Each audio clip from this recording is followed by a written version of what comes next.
semuanya, perkenalkan nama saya Grenelda Pascadila Amaren dari Prodi Rekayasa Komputer semester 2 kelas pagi. Di sini saya akan menjelaskan materi matematika dasar, statistika dan probabilitas, dan aljabar linear. Kita langsung ke pembahasannya. Baiklah, yang pertama-tama di sini saya akan mengerjakan soal matematika dasar. Diketahui A sama dengan 7, B sama dengan 4, dan C sama dengan negatif 2. Buktikan bahwa operasi perkalian dalam bilangan real memenuhi sifat distributif dengan menunjukkan bahwa A dalam kurung B ditambah C sama dengan A dikali B ditambah A dikali C. Di sini sudah diketahui A nya sama dengan 7, B nya sama dengan 4, dan C nya sama dengan negatif 2. Langsung saja masukkan ke dalam rumus. Jadi A sama dengan 7, B masukkan nilai C,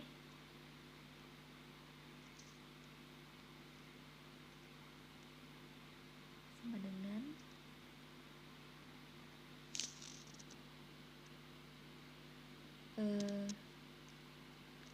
7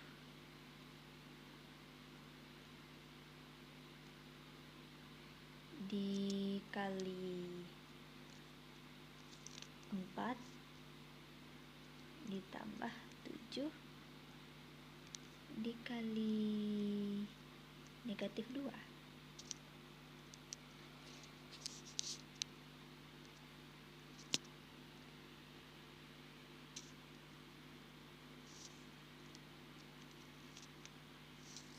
Nah, jadi kita mulai dahulu mengerjakan yang di dalam kurung. Dan hasilnya karena 4 ditambah negatif 2, yang artinya 4 dikurang 2. Hasilnya sama dengan 2. Sama dengan 7 dikali 4 sama dengan 28,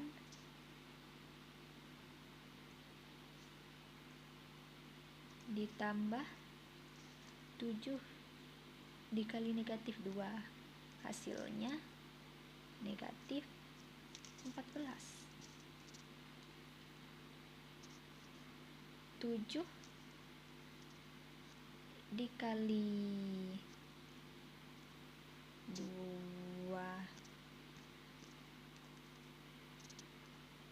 nah 7 dikali 2 sama dengan 14, dan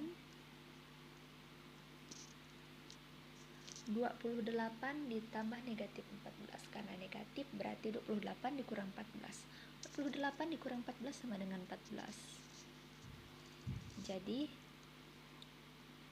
operasi perkalian dalam bilangan real tersebut memenuhi sifat distributif. Oke, selanjutnya materi statistika dan probabilitas. Buatlah tabel distribusi frekuensi dengan interval, tabel distribusi relatif, dan kumulatifnya. Oke, selanjutnya materi statistika dan probabilitas. Buatlah tabel distribusi frekuensi dengan interval, tabel distribusi relatif, dan kumulatifnya. Jadi di sini pertama-tama kita akan mencari dahulu nilai skor tertinggi. Jadi di sini pertama-tama kita akan mencari dulu skor tertinggi dan skor terendahnya serta n-nya. Skor tertingginya di sini adalah 82. Dan skor terendahnya 65.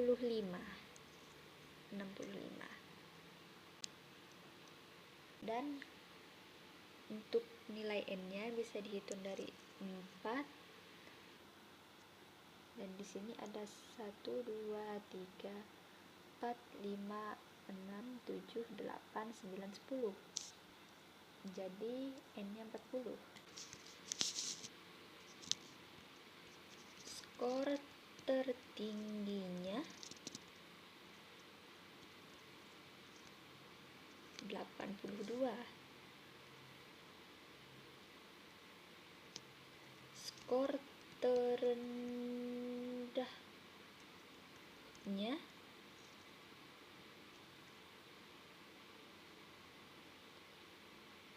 65. Dan nilai N-nya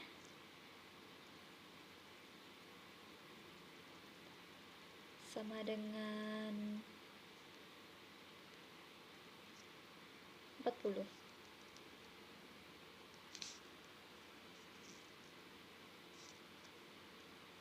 Untuk membuat tabel distribusi frekuensi dengan interval, maka kita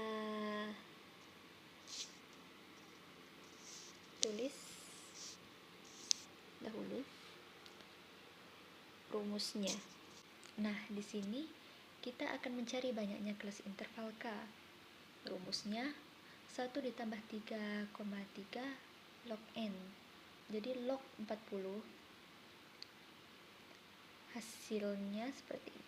1 ditambah 3,3 dikali 1,602059991. Nah, di sini kita cari dahulu banyaknya kelas interval K. Jadi rumusnya 1 ditambah 3,3 log N. Jadi log 80. Nah, selanjutnya hasilnya 1,602059991 kita kalikan dengan 3,3.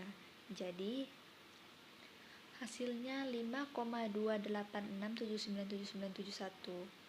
Kita tambahkan 1. Dan hasilnya 6,286797971 dan kita bulatkan menjadi 6. Selanjutnya, jika sudah ditemukan banyaknya kelas interval K, kita bisa mencari intervalnya.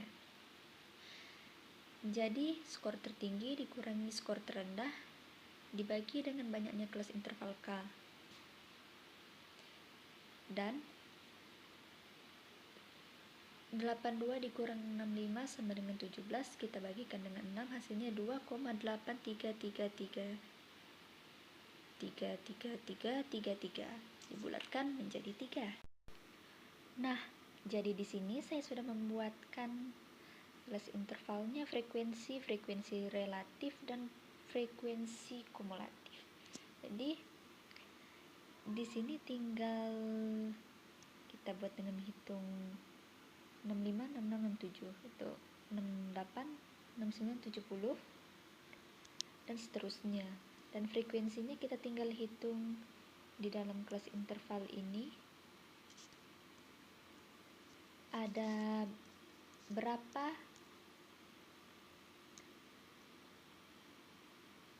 frekuensinya, bisa dilihat di sini.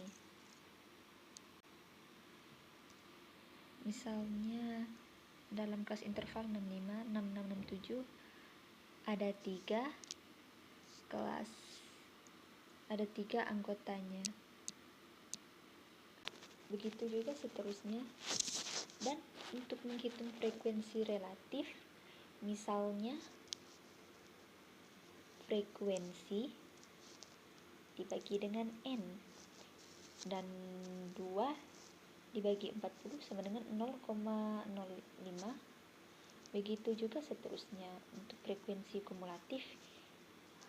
Jadi kita menghitung dari bawah. Misalnya 3 lalu 3 ditambah 6 sama dengan 9 dan 9 ditambah 12 sama dengan 21. Begitu juga seterusnya. Dan beginilah hasilnya. Nah, selanjutnya teman-teman, saya akan mengerjakan tugas aljabar linear. Jadi determinan dari matriks ordo 3 kali 3. Di sini saya akan menggunakan aturan Sarus. Ikut pembahasannya.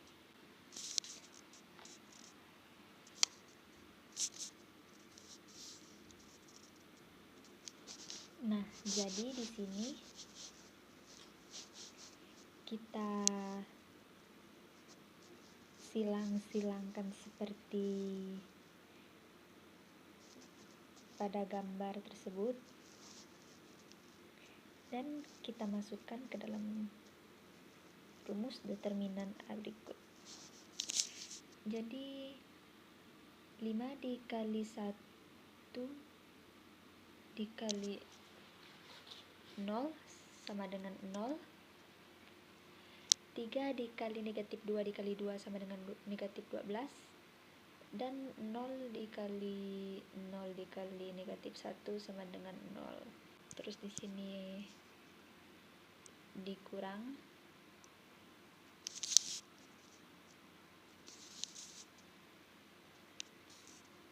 0 dikali 1 dikali 2 sama dengan 0. 5 dikali negatif 2 dikali negatif 1 sama dengan sebentar,